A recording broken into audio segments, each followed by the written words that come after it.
Alright, well, I guess we're going to wait for that panic to clear up and then try and go back to sleep, because we're two-thirds the way to drowsy already because we woke up in a panic. I'm going to lower my desk while we wait.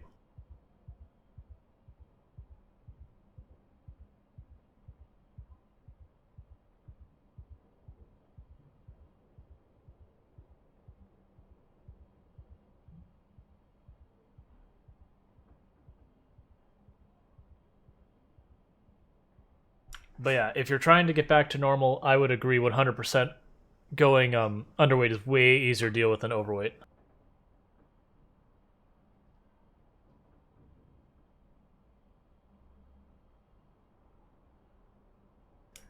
I don't know if there's a tie to that. I mean, it could be. I'm not going to deny it.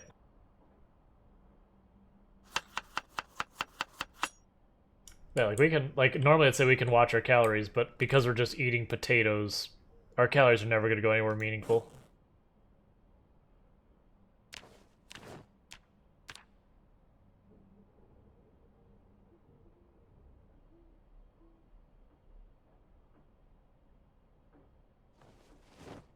Okay, I got a bunch of backup weapons on us, so we're good. Can we go back to sleep yet? Yeah.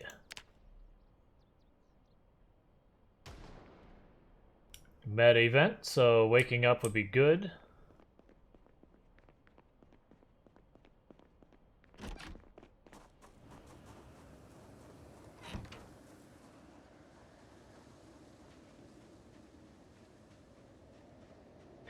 I believe both underweight and overweight have penalties where you're more likely to trip when like jumping over fences and pushing zombies.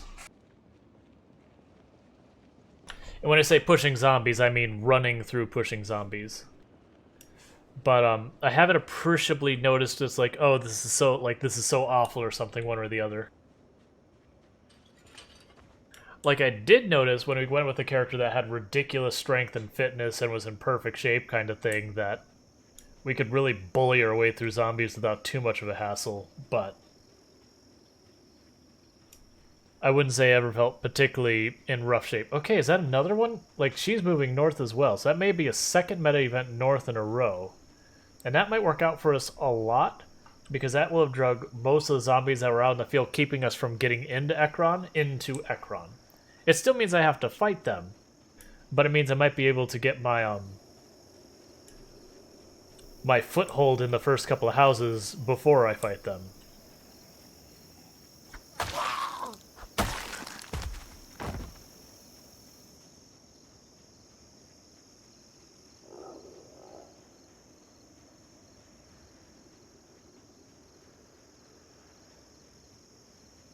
Now, one of the things I'm going to run into this build is until I get to the water, I'm probably not going to be able to get calorie-rich food at any real level. So there's a chance we might dip into underweight if we have to keep pushing through town and it goes slowly. My hope, though, is once we get into town and we start getting a couple of weapons out of the houses, things are going to go much faster because I won't have to keep dropping back into, like, hand forks and a bunch of garbage weapons.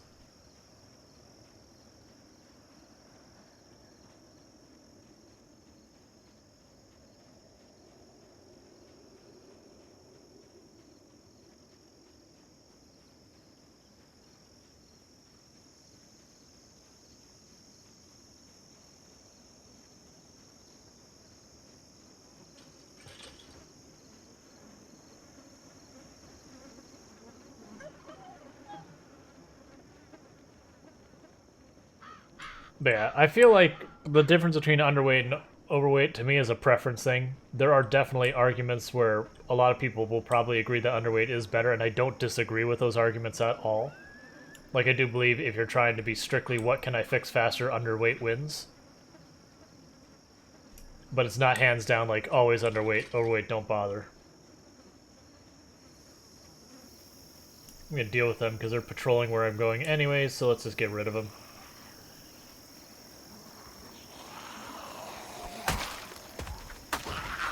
That said, if you're doing like a very rare loot run, really CDDA, something like that, overweight's probably much easier to deal with than underweight in those types of scenarios. Yeah, I'm the same way, Longclaw. Generally speaking, I'm a hoarder of stuff, and it's gotten me in trouble plenty of times. And for me, it's just easier to keep eating the veggies while I've got them at the beginning of the game. And then I'm usually situated enough I can start a farm, you know, by the time I need to worry about anything.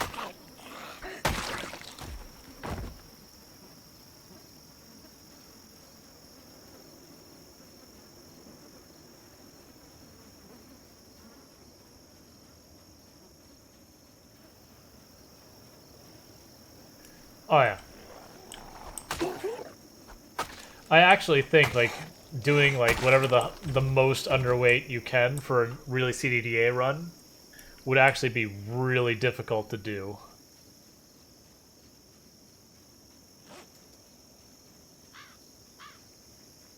Because I don't think you can do a really CDDA run without burning off at least a good couple of calories while you get started. Or good couple kilograms.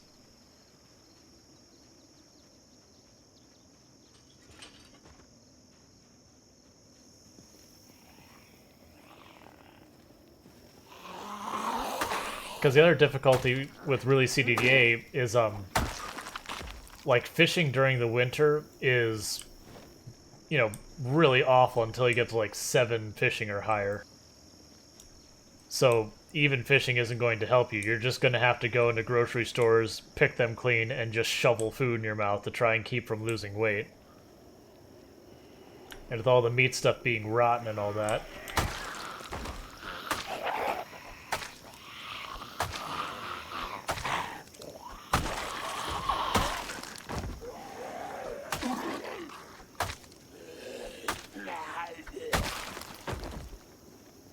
Oh yeah. I'm specifically talking under the condition of the really CDA. Unlike normal loot, underweight is the easier one to deal with. Find cans of oats, peanut butter, cereal, plenty of stuff you can just shovel in your mouth real fast. It'll give you lots of calories.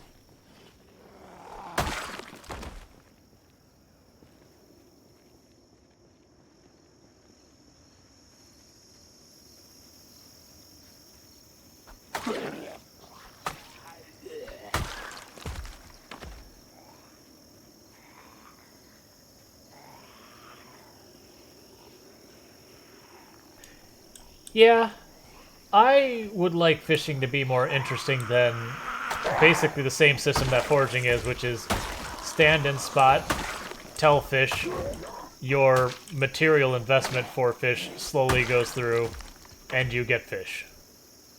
You know, or you stand there and not get fish. But, you know, that's the idea.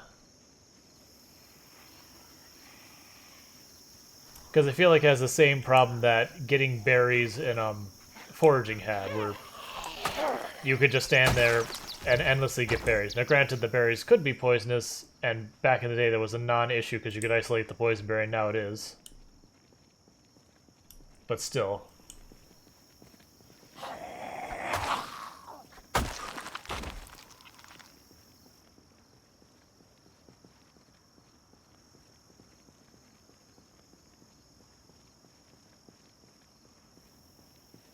I did notice one of the things is the fact that they've changed the foraging system. You can actually still find food during the winter, which you used to not be able to. It's still not reliable food, but you can find food. Because you can find, like, jars of stuff and all that.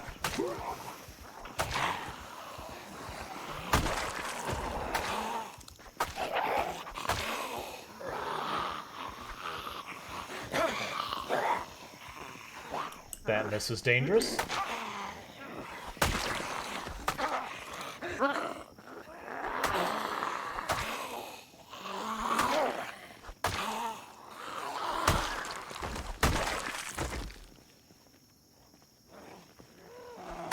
Oh, hey! Fireman's axe.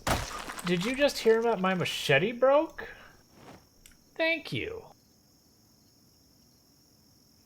I'm gonna keep the machete because we'll repair it a couple of times.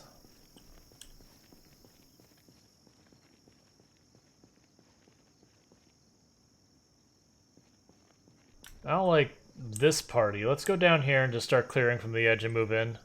Because that's a lot of zombies to try and skip anything.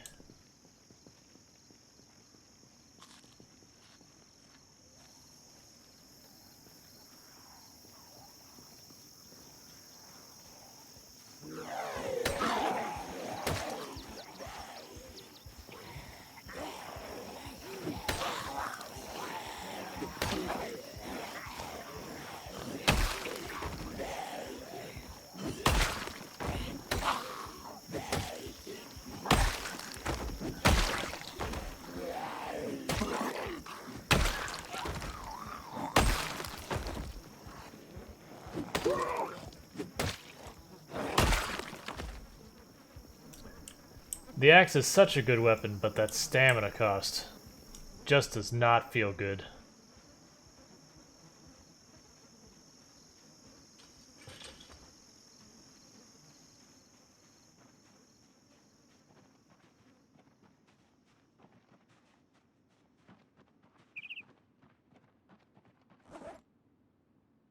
Oh, well, I guess we're done with the potatoes.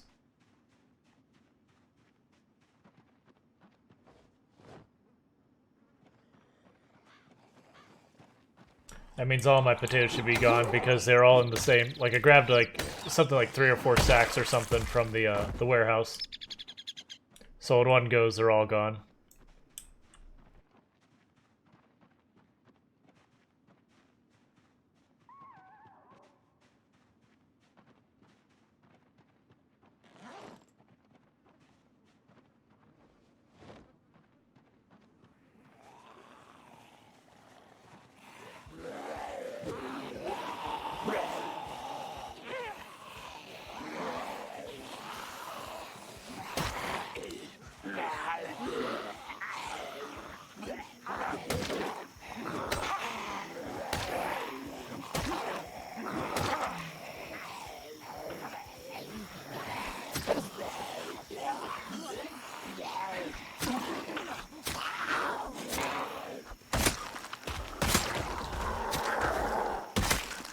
But yeah, as you notice, if you're looking at the bars in the top left, I'm just at the edge of hitting moderately exerted.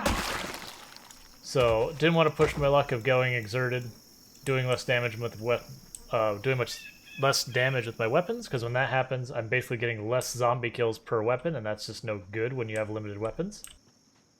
So I switched over to the hunting knife real fast because it uses almost no stamina to use that weapon. So I'll save the fireman's axe for when I have more stamina.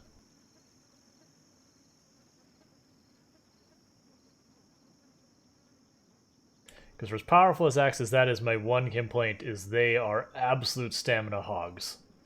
The fireman's axe, I should specifically say, that specific axe is a stamina hog.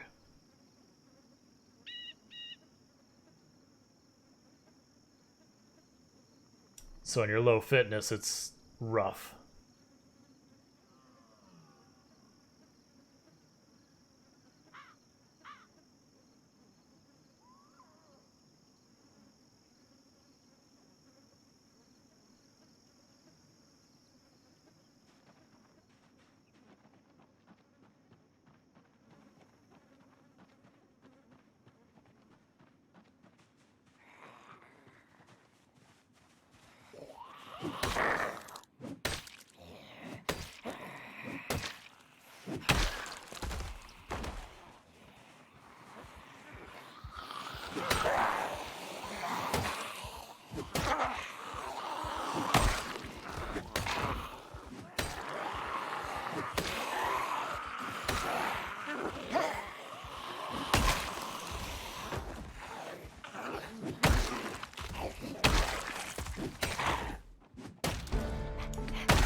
Alright, that's axes 2.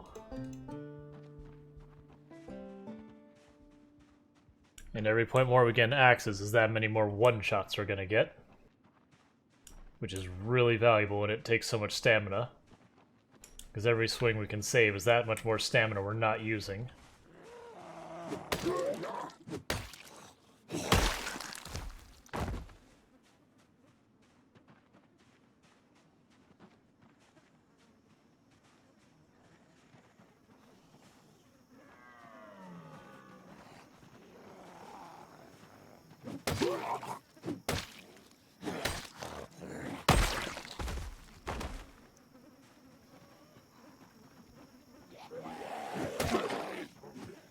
Time to move. Horde's coming in. I want to fight the whole thing if I can help it.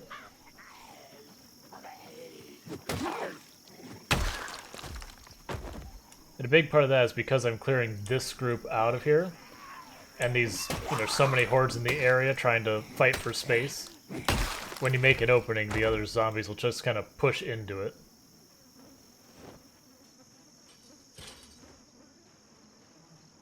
Yep, that's happening there too.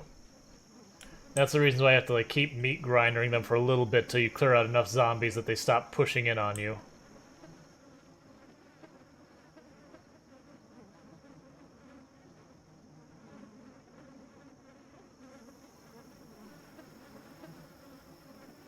Thought I saw a good weapon, but nope.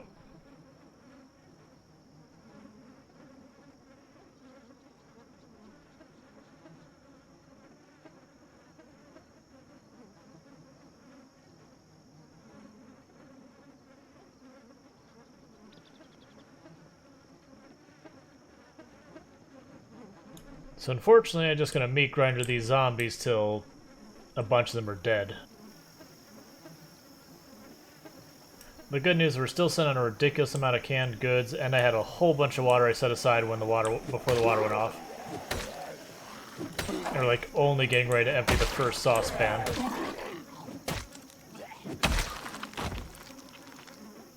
And in a pinch, I could also, boil more of that water, get it safe.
I'm still surprised the other day that I saw ice cream that was just, it didn't even say melted, it just said rotten. Like it had skipped straight from frozen to rotten.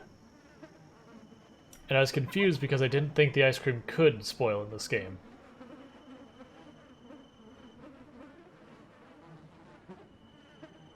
Alright, we got a migration I've got to deal with.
Take some beta blockers, because looks like I got a lot more to fight.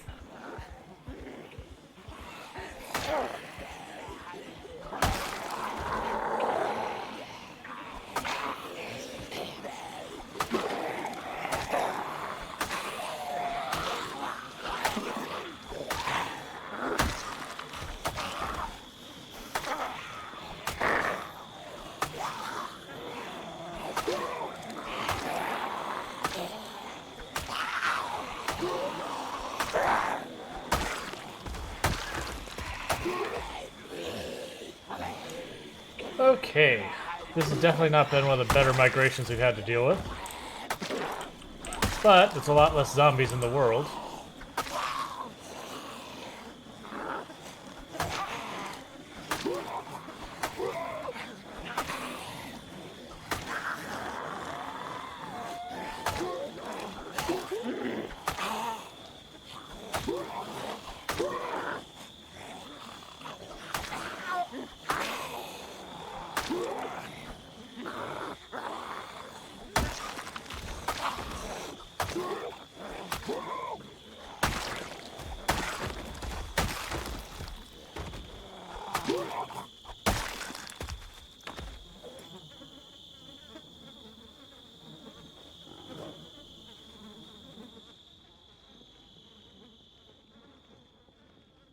Alright, well, we've just wiped out a whole horde that was migrating. Excellent.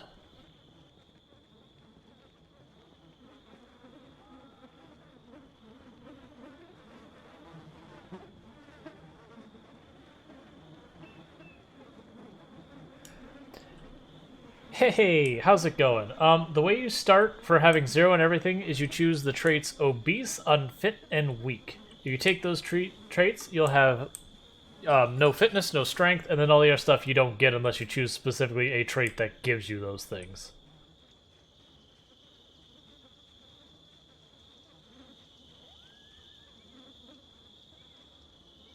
Yep, plus unemployed. Sorry, my mind just assumes unemployed, which probably it should not.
Now, as you notice, as I'm eating this ice cream, we're gaining calories.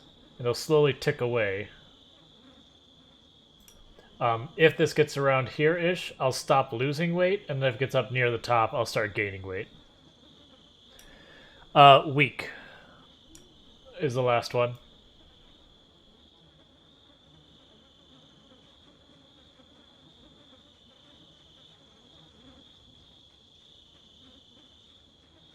And I hope you have a good time with it. Most people I found find the run way too slow for their liking, but I imagine there will be those who disagree.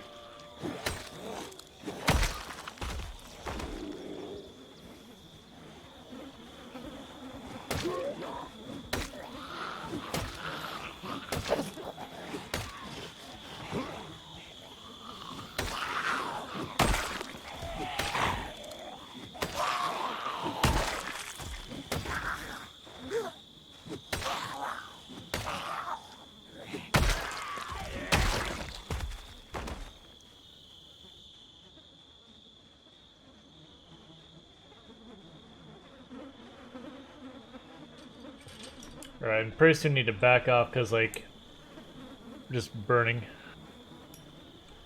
I mean, I personally don't choose multi-hit.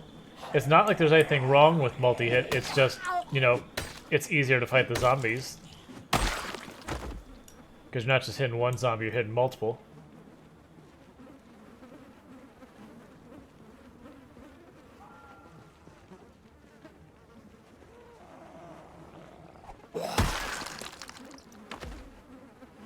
Like, multi-hit isn't bad or anything. It's a catch-22. I actually covered earlier in the screen is I wish there was like a multi-hit light. So something that's between the multi-hit as it is implemented now and the like one-shotting. So not doing full damage to all the zombies you hit, and then some of the weapons that are like on defense, like, come on, that weapon wouldn't hit multiple zombies for anything meaningful. Like, I wish there was a middle ground.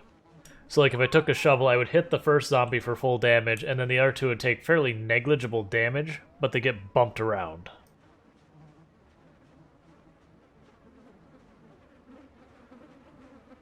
Yeah, let's just back off.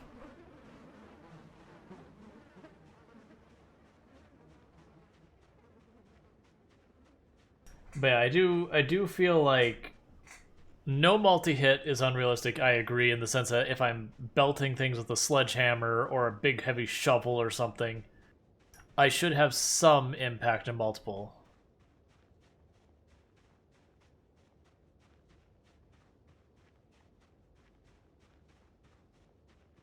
Hey, how's it going?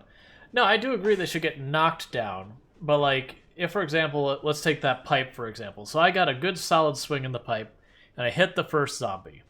So I'm imparting the full power of that swing into that first zombie. And then the other zombies, I'm kind of just shoving the first zombie into them. Because, you know, I'm no longer even hitting them with the pipe, it's the zombie itself, like, the momentum of that hit carrying through.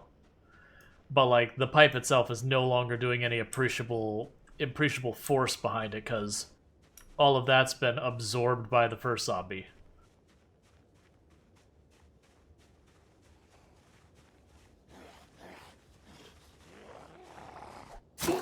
I'm not saying that could never happen, but it would be highly unlikely, because just the amount of the... Because, you know, an object in motion wants to stay in motion, i.e. the pipe you're swinging, it wants to carry through. At the same time, you have the opposite end of the inertial equation, which is the zombie is not in motion, so it's going to have a force that is going to resist being put into motion. And so you have to take the mass of the zombie by consideration of the mass of the object you're swinging and the amount of force you can put behind it. And then see where the math works out. And I think you'll find the zombie has a hell of a lot more mass you're trying to move around.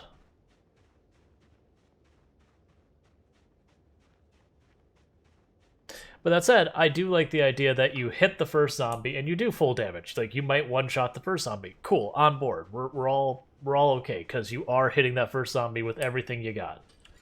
But then the zombie more of stumbles / collapses / falls into the other zombies, staggering them back. So it is multi-hit, and they will take some damage. But yeah.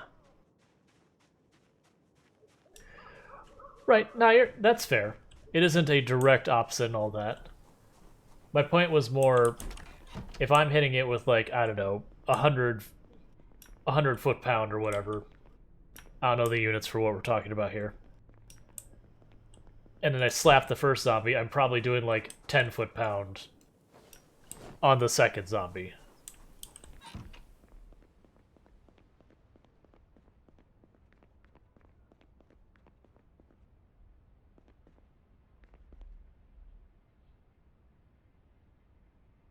Yeah, kilonewtons. Right, but that's my point is, and someone would actually, I'm sure, I am willing to bet if you Google, there is someone unrelated to Project Zomboid, someone unrelated to that has probably done the math of how much force you could put through multiple like zombies or people or whatever with a weapon. Because you know there's going to be some military contract that wanted to find that information at some point in time and probably found proxies and tested it all.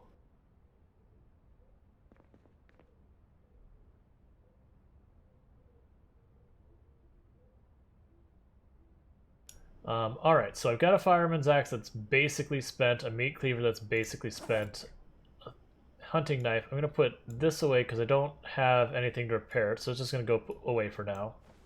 Got a hand axe, some... Yeah, so we got weapons.